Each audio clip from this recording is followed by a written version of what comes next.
প্রিয় বন্ধুরা, আসসালামু আলাইকুম। সবাইকে স্বাগত জানিয়ে শুরু করছি সাম্প্রতিক সাধারণ জ্ঞান ২১শে জানুয়ারি ২০২৫-এর কারেন্ট অ্যাফেয়ার্স। সার্কের সচিবালয় কোথায় অবস্থিত? নেপালের কাঠমান্ডুতে সার্কের সচিবালয় অবস্থিত। কোথায় সাতছড়ি জাতীয় উদ্যান অবস্থিত? হবিগঞ্জ জেলায় সাতছড়ি জাতীয় উদ্যান অবস্থিত। সম্প্রতি দেশের কোন পণ্যটি রপ্তানির তালিকায় যুক্ত হয়েছে? কুরার তেল সম্প্রতি রপ্তানির তালিকায় যুক্ত হয়েছে। কোন জেলার উপর দিয়ে ভৈরব নদী প্রবাহিত হয়েছে? যশোর জেলার উপর দিয়ে ভৈরব নদীটি প্রবাহিত হয়েছে। বাংলাদেশ ফুটবল ফেডারেশনের বর্তমান সভাপতির নাম কি? তাবিদ আউয়াল হচ্ছে বাংলাদেশ ফুটবল ফেডারেশনের বর্তমান সভাপতি। প্রত্নতাত্ত্বিক স্থান ভাসু বিহার কোথায় অবস্থিত? বগুড়া জেলায় ভাসু বিহার অবস্থিত। কোন প্রতিষ্ঠান বাংলাদেশ থেকে সবচেয়ে বেশি পণ্য রপ্তানি করে? দক্ষিণ আফ্রিকার প্রতিষ্ঠান ইয়ংঅন কর্পোরেশন বাংলাদেশ থেকে সবচেয়ে বেশি পণ্য তথা পোশাক রপ্তানি করে থাকে। বর্তমান প্রধান নির্বাচন কমিশনারের নাম কি? এম নাসির উদ্দিন হচ্ছে বর্তমান প্রধান নির্বাচন কমিশনার। বর্তমানে দেশে কতটি সরকারি বিশ্ববিদ্যালয় রয়েছে? বর্তমানে দেশে ৫৫টি সরকারি বিশ্ববিদ্যালয় রয়েছে। বাংলাদেশে রেমিটেন্স প্রবাহে শীর্ষ দেশ কোনটি? যুক্তরাষ্ট্র থেকে বাংলাদেশে সবচেয়ে রেমিটেন্স বেশি এসে থাকে। দুর্নীতি দমন কমিশনের নবনিযুক্ত মহাপরিচালকের নাম কি? আবদুল্লাহ আল জাহিদ হচ্ছে দুর্নীতি দমন কমিশনের নবনিযুক্ত মহাপরিচালক। খেরসান অঞ্চলটি কোন দেশে অবস্থিত? ইউক্রেনে খেরসান অঞ্চলটি অবস্থিত। ব্রিটেনের বর্তমান ক্ষমতাসীন রাজনৈতিক দলের নাম কি? লেবার পার্টি হচ্ছে বর্তমানে ব্রিটেনের ক্ষমতাসীন দল। তাজিকিস্তানের রাজধানীর নাম কি? দুশানে হচ্ছে তাজিকিস্তানের রাজধানী। যুক্তরাষ্ট্রের কেন্দ্রীয় ব্যাংকের নাম কি?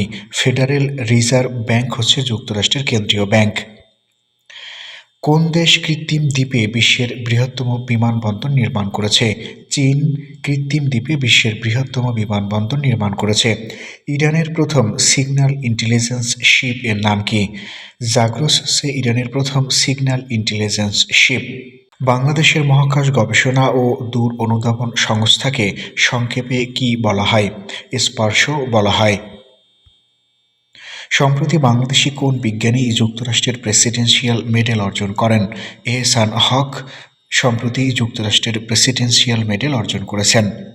পৃথিবীর তাপমাত্রা গত ১০০ বছরে কত বৃদ্ধি পেয়েছে? ০.৬ ডিগ্রি সেলসিয়াস বৃদ্ধি পেয়েছে। কর্ণফুলী টানেল কবে উদ্বোধন করা হয়? ২০২৩ সালের ২৮ অক্টোবর কর্ণফুলী টানেল উদ্বোধন করা হয়। সিয়েরা লিওনের রাজধানীর নাম কি? ফ্রিটাউন হচ্ছে সিয়েরা লিওনের রাজধানী। নিউ ইয়র্ক শহর কোন নদীর তীরে অবস্থিত? হাডসন নদীর তীরে নিউ ইয়র্ক শহরটি অবস্থিত।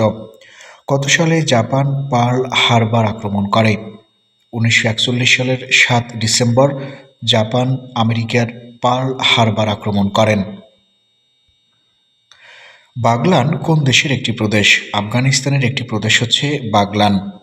দেশের নবম ইপিজেড কোন জেলায় স্থাপিত হবে?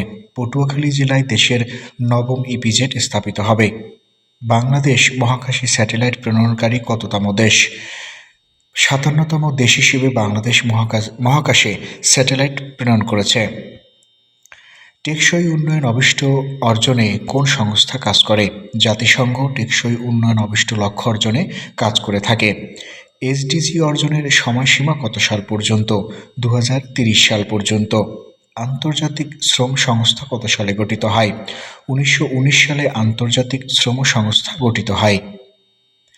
দেশের ৫১তম জিআই পণ্য কোনটি? দিনাজপুরের বেদানা লিচু হচ্ছে দেশের ৫১তম জিআই পণ্য। টেকনাফ কোন নদীর তীরে অবস্থিত? নাফ নদীর তীরে টেকনাফ অবস্থিত।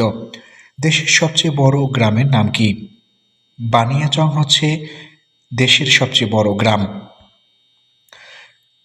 সিংপং ডিপ্লোমাসি কোন দুটি দেশের সাথে সংশ্লিষ্ট? যুক্তরাষ্ট্র ও চীনের সাথে সিংপং ডিপ্লোমাসি সংশ্লিষ্ট। বিশ্ব বাণিজ্য সংস্থার সদর দপ্তর কোথায় অবস্থিত? সুইজারল্যান্ডের জেনেভা শহরে বিশ্ব বাণিজ্য সংস্থার সদর দপ্তর অবস্থিত। ইউরোপীয় ইউনিয়নের একক মুদ্রার নাম কি? ইউরো হচ্ছে ইউরোপীয় ইউনিয়নের একক মুদ্রা। প্রিয় বন্ধুরা, এত সময় ভিডিওটি দেখার জন্য ধন্যবাদ। সেই সাথে পরবর্তী ভিডিও পেতে চ্যানেলটি সাবস্ক্রাইব করে রাখার অনুরোধ রইল।